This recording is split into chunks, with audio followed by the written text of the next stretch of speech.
गरीब की सच्ची दौलत। एक छोटे से गांव में रामू नाम का एक गरीब आदमी रहता था। उसका घर कच्ची मिट्टी का था, जिसमें टपकती छत और टूटी चारपाई के अलावा ज्यादा कुछ नहीं था। दिन भर वह खेतों में मेहनत करता और शाम को मुश्किल से अपने परिवार के लिए 2 वक्त की रोटी जुटा पाता।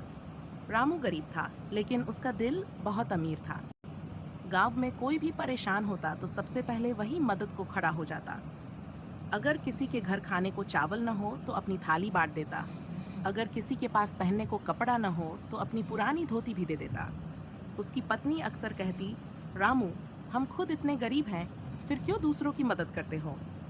रामू मुस्कुराकर जवाब देता, गरीबी पेट में होती है, दिल में नहीं। दिल से अमीर आदमी ही असली अमीर होता है। एक दिन गांव में भयंकर अकाल पड़ा। खेत सूख गए, कुएं का पानी भी सूख गया। लोग भूख से तड़पने लगे।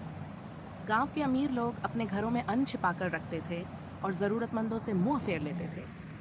लेकिन रामू के घर में जो थोड़ा बहुत अनाज बचा था, उसने सबको बांट दिया। रामू का बेटा भूखा रोने लगा, लेकिन रामू ने फिर भी किसी भूखे इंसान को खाली हाथ नहीं लौटाया। उसकी पत्नी आंसू बहाती रही, पर रामू का दिल बड़ा था। कुछ दिनों बाद गांव में एक साधु आए। उन्होंने देखा कि सब लोग परेशान हैं, लेकिन सबसे ज्यादा त्याग रामू कर रहा है। साधु ने रामू से कहा, बेटा, तुम सच में गरीब नहीं हो। तुम्हारा दिल दान से भरा है। मैं तुम्हें आशीर्वाद देता हूँ कि तुम्हारे घर कभी अन्न की कमी नहीं होगी। अगले ही दिन अचानक आसमान में बादल छा गए और खूब बारिश हुई। सूखे खेत हरे भरे हो गए। रामू के खेत में सबसे अच्छा अनाज हुआ।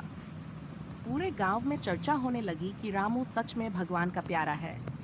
धीरे धीरे रामू मेहनत और ईमानदारी से गांव का सबसे सम्मानित आदमी बन गया।